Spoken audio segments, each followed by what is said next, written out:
इसके पहले उत्तर प्रदेश में गौतम बुद्ध नगर यानी नोएडा की एक सार्वजनिक सभा को संबोधित करने के बाद आप सबके बीच पहुंचा हूं और यहां से फिर भागलपुर बिहार की सभा को संबोधित करना है। अर्जुन मुंडा जी आपके प्रत्याशी हैं। अर्जुन मुंडा के बारे में मुझे बतलाने की कोई आवश्यकता नहीं है। आपने उन्हें मुख्यमंत्री के रूप में काम करते हुए देखा है और भारत सरकार में भी मंत्री के रूप में उन्हें काम करते हुए आज भी आप देख रहे हैं। बहनों भाइयों, झारखंड के बारे में मैं कहना चाहूंगा। जब हमारी पहली सरकार बनी थी, सिर्फ बाबूलाल जी मरांडी यहां के मुख्यमंत्री थे। उसके बाद अर्जुन मुंडा जी मुख्यमंत्री बने, उसके बाद रघुवर दास जी बने। लेकिन हमारे तीनों मुख्यमंत्रियों की विशेषता रही है, झारखंड ही नहीं, इस देश का कोई मां का लाल उंगली उठाकर नहीं कह सकता कि हमारे तीनों पूर्व मुख्यमंत्रियों के दामन पर कोई भ्रष्टाचार की दाग लगी हुई है। और मैं समझता हूं कि झारखंड की मिट्टी का जो करिश्मा रहा है, उस करिश्मे के अनुरूप अपने को ढालने का काम किया है तो हमारे तीनों नेताओं ने किया।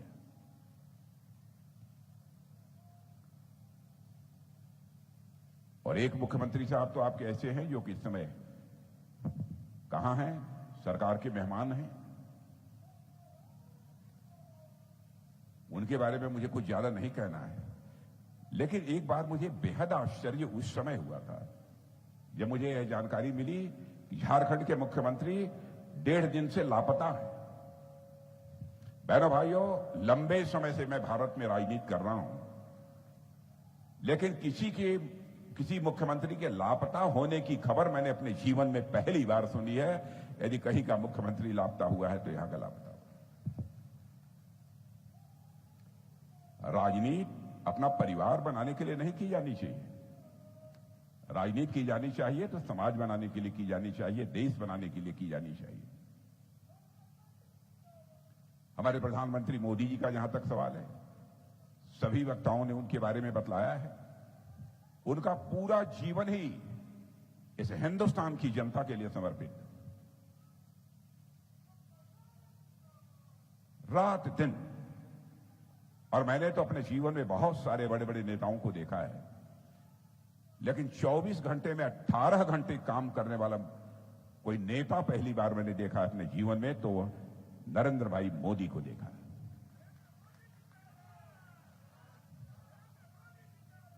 हमसे भी बड़े होने के बावजूद लगातार दिन में 3 सभा 4 सभा को संबोधित करना, दिल्ली से चलकर आना जाना, सभा को संबोधित करना, दूसरी, तीसरी, चौथी, फिर पहुंचना।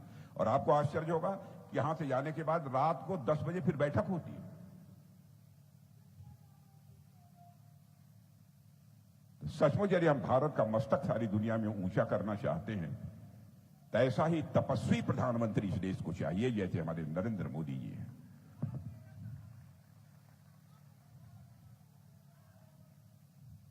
और आप भारत के बारे में आप जानते हैं, आप लोग भारत के बारे में सारी दुनिया में यह धारणा बनी हुई थी, भारत गरीबों का भारत है, बहुत कमजोर भारत है। और हालत यह थी, भारत को इतना लोग कमजोर मानते थे कि जो चाहता था वह भारत को आंख दिखा देता। लेकिन बहनों भाइयों, आज मैं आपको बतलाना चाहता हूं, आपके गांव के, आपके अड़ोस पड़ोस के, यदि आपको जानकारी नहीं है तो आप पूछ लीजिएगा। आज भारत का कद सारी दुनिया में बढ़ा है। पहले दुनिया की मंचों पर, अंतर्राष्ट्रीय मंचों पर भारत कुछ बोलता था, लोग भारत की बातों को गंभीरतापूर्वक नहीं लेते थे। कहते थे भारत तो कमजोर भारत है। कमजोर की आपने देखा होगा, गांव में जो कमजोर होता है उसकी बात जल्दी लोग सुनते नहीं है। यही हालत हमारे भारत देश की थी 2014 के पहले। भारत यदि अंतर्राष्ट्रीय मंचों पर कुछ बोलता था तो लोग भारत की बातों को गंभीरतापूर्वक लेते नहीं थे। लेकिन बहनों भाइयों, आपको जानकर खुशी होगी, आज भारत अंतर्राष्ट्रीय मंचों पर कुछ बोलता है, सारी दुनिया कान खोलकर सुनती है भारत बोल क्या रहा है। यह भारत की हैसियत बनी है।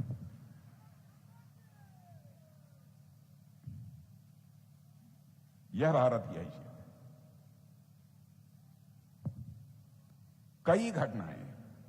अब धन दौलत के मामले में मैं आपको बतलाना चाहता हूं, अर्थव्यवस्था का आकार कहते हैं बोलचाल की भाषा में धन दौलत। हर व्यक्ति की अपनी धन दौलत होती है, वैसे ही हर देश की भी अपनी धन दौलत होती है। धन दौलत के मामले में भी हमारा भारत, जब मोदी जी प्रधानमंत्री बने थे 2014 में, तो हमारा भारत ही 11वें स्थान पर था, दुनिया में 11वें स्थान पर था। 7 वर्षों के अंदर हमारे प्रधानमंत्री ने करिश्मा करके, मेरे बहनों भाइयों, हमारे भारत को दुनिया के 5 कंट्रीज में, दुनिया के 5 देशों में लाकर खड़ा कर दिया। और मैं नहीं, सारे विश्व के अर्थशास्त्री, बहुत बड़ी वित्तीय संस्थाएं जिन्हें अंग्रेजी में फाइनेंशियल फर्म्स कहते हैं, सब यह दावा कर रही हैं, सभी यह दावा कर रही हैं कि साहब भारत दुनिया में सबसे तेजी से आगे बढ़ने वाली अर्थव्यवस्था यदि कहीं की है तो भारत की है। इसलिए इस सच्चाई को नकारा नहीं जा सकता। भारत अब 4थे, 5वें, 8वें, 10वें स्थान पर दुनिया में नहीं होगा, बल्कि आज के 2.5 साल के बाद, लगभग 3 साल के बाद, भारत दुनिया के 3 देशों में आकर खड़ा हो जाएगा। भारत में दुनिया में 3 देशों का नाम लिया जाएगा तो अमेरिका, चीन और भारत होगा, मेरे बहनों भाई। यह है हमारा भारत। और यह तो मैं कहना चाहता हूं कि पराक्रमी बिरसा मुंडा की यह धरती है। बिरसा मुंडा जी का क्या योगदान है समाज को एकत्रित करने में और अंग्रेजों के खिलाफ जंग छेड़ने में। मैं समझता हूं कि यहां का बच्चा बच्चा अच्छी तरह परिचित है। बिरसा मुंडा जी के बारे में बहुत सारी चर्चाएं होती हैं और भगवान बिरसा मुंडा को पहली बार तहे दिल सम्मान यदि किसी सरकार ने दिया है बहनों भाइयों, तो हम लोगों की सरकार ने दिया है। इसके पहले किसी सरकार ने भगवान बिरसा मुंडा को सम्मान नहीं दिया। और मैं मानता हूं कि वह जनजाति गौरव और संघर्ष के प्रतीक है। और यह धरती और हर देशवासी राष्ट्रीय स्वाभिमान और राष्ट्र प्रेम की भावना से जो उनकी जीवन गाथा है, वह स्वाभाविक रूप से लोगों को भर देती है। अब झारखंड की धरती तो अद्भुत है। पहली बार इन लोगों को प्रकाश में लाने का काम, लाइमलाइट में लाने का काम यदि किसी ने किया तो हमारे प्रधानमंत्री ने किया। चाहे वह तिलका मांझी हो, चाहे सिद्धू कान्हू हो, चाहे चांद भैरव हो, फूलो झानो हो, नीलांबर हो, पीतांबर हो, ताना भगत हो, एक से एक लोग इस धरती पर पैदा हुए। क्या वह गरीब परिवारों से आते थे? इसी कारण जो सम्मान उन्हें मिलना चाहिए था नहीं मिला। समाज की अंतिम सीढ़ी पर बैठे हुए लोगों को भी सम्मान देना, सम्मान के नजरिए से देखना और उनके जीवन स्तर को ऊंचा उठाने का काम भारत में कोई सरकार कर रही है मेरे बहनों भाइयों, तो हम लोगों की सरकार कर रही है। पहली बार ऐसा हो रहा है भारत में, इसके पहले कभी नहीं हुआ था। अब आदिवासी मंत्रालय भी यदि किसी को बनाना हुआ तो सबसे पहले इस आजाद भारत में आदरणीय अटल बिहारी वाजपेयी ने आदिवासी कल्याण मंत्रालय बनाया था, और किसी ने नहीं बनाया। और आज आपको जानकर खुशी होगी, आदिवासी कल्याण मंत्रालय, इसका बजट पहले से 6 गुना बढ़ा दिया गया है। क्यों अर्जुन मुंडे? 6 गुना बढ़ा दिया गया है। अब आपके अर्जुन मुंडा जी बड़े बजट के मालिक हैं। आप समझते होंगे कि घर के हैं, घर की मुर्गी शाक के बराबर।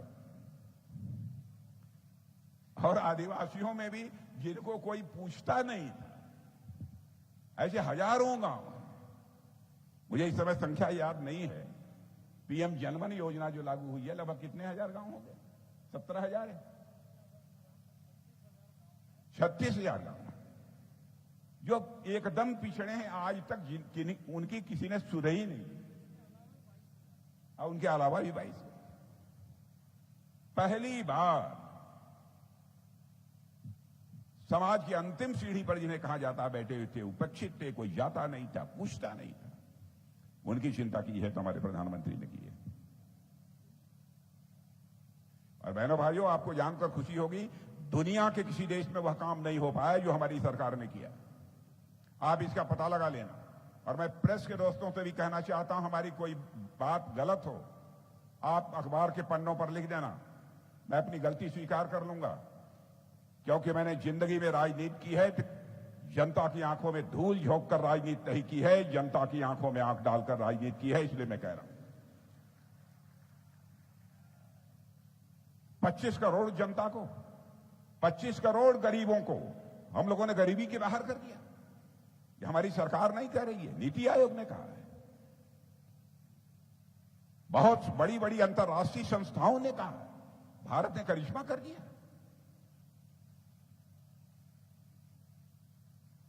यह कोई सामान्य बात है? भारत की ताकत सुनना चाहेंगे? सुनिए। रशिया और यूक्रेन में, रूस और यूक्रेन में लड़ाई हो रही है 2 साल से।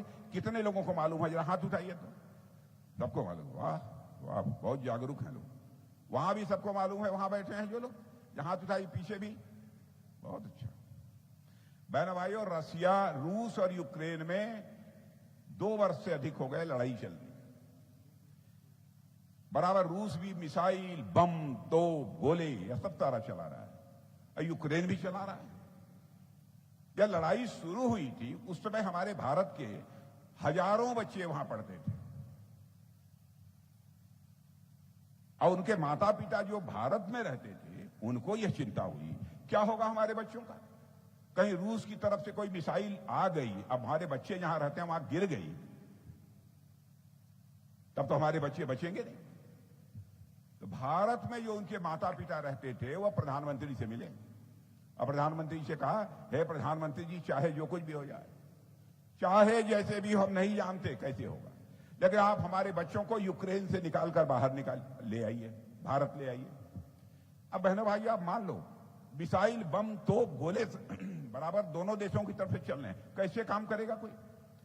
लेकिन देखिए, हमारे प्रधानमंत्री का 56 इंच का सीना, 56 इंच का सीना मेरे बहनों भाइयों। उन्होंने कहा चिंता मत करो, चिंता मत करो। और उन्होंने टेलीफोन उठाया, रूस के राष्ट्रपति मिस्टर पुतिन को मिलाया, उनसे बात की, यूक्रेन के राष्ट्रपति मिस्टर जेलेंस्की से बात की, और बहनों भाइयों 4.5 घंटे के लिए युद्ध रुक गया, और 22,500 बच्चे हमारे भारत के वहां से अपने देश वापस आ गए। यह है हमारा भारत।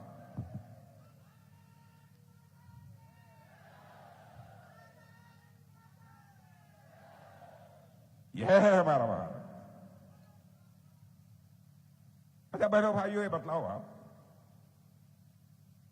और मैं जानता हूं कि आदिवासी समाज के बहुत लोग झारखंड में रहते हैं, छत्तीसगढ़ में रहते हैं, ये बताओ, जिंदगी में धन दौलत बढ़ा कि मान सम्मान बढ़ा? एक आवाज में बोलिए, धन दौलत बढ़ा कि मान सम्मान बढ़ा? मान सम्मान, स्वाभिमान, यह मनुष्य के हृदय की सबसे बलवती भावना होती है। मनुष्य भूखा रह सकता है लेकिन अपने स्वाभिमान से कभी समझौता नहीं कर सकता। यही झारखंड का चरित्र है बहनों भाइयों, उसी की याद दिलाने के लिए मैं आप सबके बीच आया।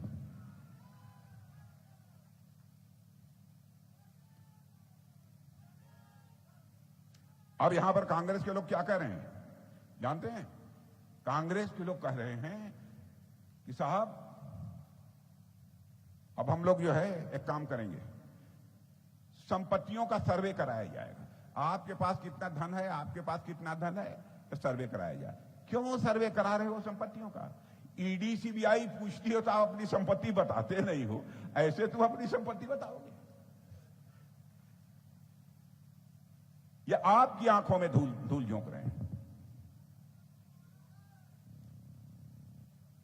और कहते हैं देश के संसाधनों का बंटवारा होगा, और यह भी कहते हैं कि जो माइनॉरिटी हैं और पर्टिकुलरली मुस्लिम, माने जो अल्पसंख्यक हैं और उसमें भी जो मुस्लिम हैं, उनको प्राथमिकता दी जानी चाहिए। पहला क्लेम यदि इस देश की प्रॉपर्टी पर किसी का बनता है तो उनका बनता है। बताइए क्या तमाशा है? मेरे भाइयों, हम लोग हिंदू मुसलमान के आधार पर भेदभाव नहीं करना चाहते। बराबर देश को हिंदू मुसलमान के आधार पर बांटकर इन कांग्रेस के लोगों ने राजनीति की है। देश की सामाजिक समरसता को इन लोगों ने तार तार कर दिया। अबे जो भी गरीब है उसकी मदद की जानी चाहिए, हिंदू हो, मुसलमान हो, ईसाई हो, बौद्ध हो, कोई भी हो, क्या फर्क पड़ता है?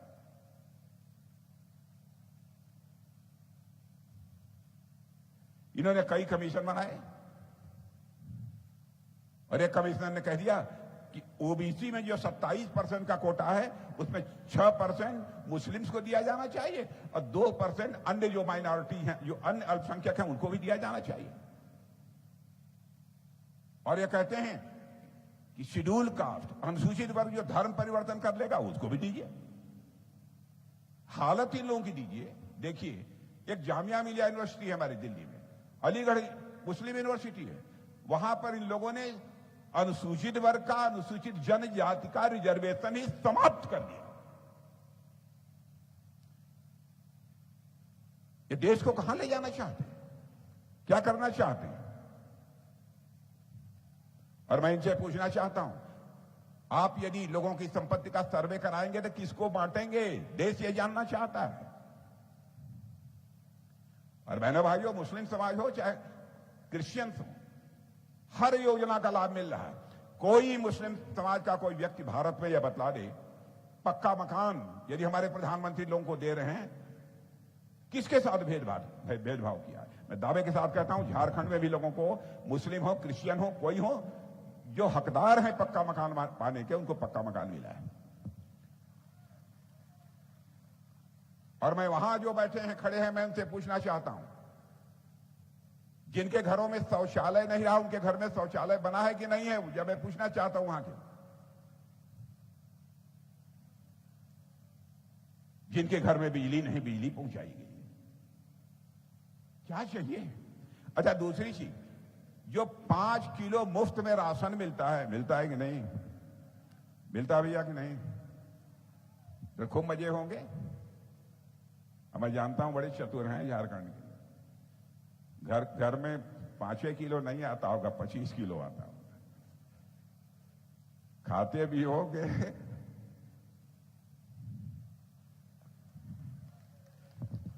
सही बात है, ईमानदारी की बात है ना। देखिए, मैंने बोला नहीं, इशारे में बतला दिया है। बात सही है कि नहीं? बताइए। तो इस पर हमारे मोदी जी ने हिंदू मुसलमान के आधार पर, ईसाई के आधार पर कोई भेदभाव किया है? ये लोग क्यों इस समय सब सारी बातें कर रहे हैं? हर योजना का लाभ हर धर्मावलंबियों को मिल रहा है, लेकिन इन लोगों की आदत है, जान रहे हैं इंडी अलायंस के लोग कि वे हार रहे हैं, तब लोगों को अंदर भय पैदा करके, खौफ पैदा करके उनका समर्थन हासिल करना चाहते हैं। बहनों भाइयों, भारतीय जनता पार्टी कभी लोगों के दिलों में भय पैदा करके समर्थन नहीं हासिल करना चाहती, बल्कि लोगों के दिलों में हम प्यार, मोहब्बत और विश्वास पैदा करके उनका समर्थन हासिल करना चाहते हैं। यह भारतीय जनता पार्टी का चरित्र है। अब जानते हैं एक बात और, आपको मालूम है कि नहीं, अखबार में पढ़ा कि नहीं, सूरत में, गुजरात के सूरत में हमारा भारतीय जनता पार्टी का एक कैंडिडेट निर्विरोध जीत गया। मालूम है कि नहीं? बड़ी अच्छी शुरुआत हो गई। जानते हैं कांग्रेस के लोग क्या कहते हैं? यह तो लोकतंत्र के लिए बहुत बड़ा खतरा है। बहनों भाइयों, इसके पहले भी जब कांग्रेस की सरकार थी तब भी निर्विरोध जीते हैं, तब लोकतंत्र को खतरा नहीं था। और आज यदि निर्विरोध सूरत में भाजपा का प्रत्याशी यदि सांसद बन जाता है तो लोकतंत्र को खतरा है। बताइए, यदि कांग्रेस का कैंडिडेट निर्विरोध हो जाए तो लोकतंत्र की मजबूती, और बीजेपी यदि जीत गया मान जाए, निर्विरोध हो जाए कैंडिडेट, तो लोकतंत्र पर खतरा। क्या है तमाशा? अरे झूठ बोलकर लंबे समय तक राजनीति नहीं की जा सकती, जनता की आंखों में धूल झोंक कर लंबे समय तक राजनीति नहीं की जा सकती। अरे कांग्रेस के दोस्तों, राजनीति करनी है तो जनता की आंखों में आंख मिलाकर राजनीति करो, तब मैं समझूंगा कि वास्तव में कुछ है दमखम तुम्हारे अंदर। अजीबोगरीब है। और एक ही नहीं, समाजवादी पार्टी हमारे उत्तर प्रदेश में, जानते हैं समाजवादी पार्टी,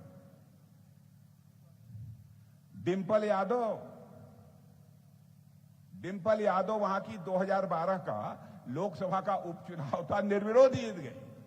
तब लोकतंत्र को कोई खतरा नहीं था। हमारा एक आदमी जीत गया तो लोकतंत्र को खतरा हो गया। बहनों भाइयों, बराबर ये जनता की आंखों में धूल झोंक कर आपका समर्थन हासिल करने की कोशिश करते हैं। मैं आपसे कहने आया हूं कि आप अर्जुन मुंडा को ऐसा करिए ना, झारखंड हर समय रिकॉर्ड बनाता है तो रिकॉर्ड बनना चाहिए। और इस बार क्या पूछना, बाबूलाल जी मरांडी अध्यक्ष, सबसे पुराने नेता तो आप ही हैं भाजपा के। बाबूलाल जी सबसे पुराने।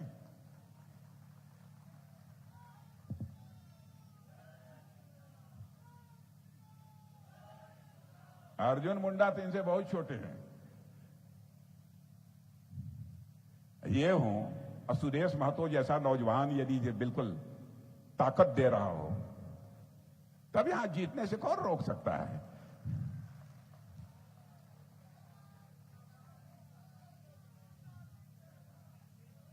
अरे जीतेगा, लेकिन कितने से जीतेगा? 2 लाख से जीतेगा। और बढ़ाइए, इस बार कितने से जीते थे? इस बार तो बेकार था।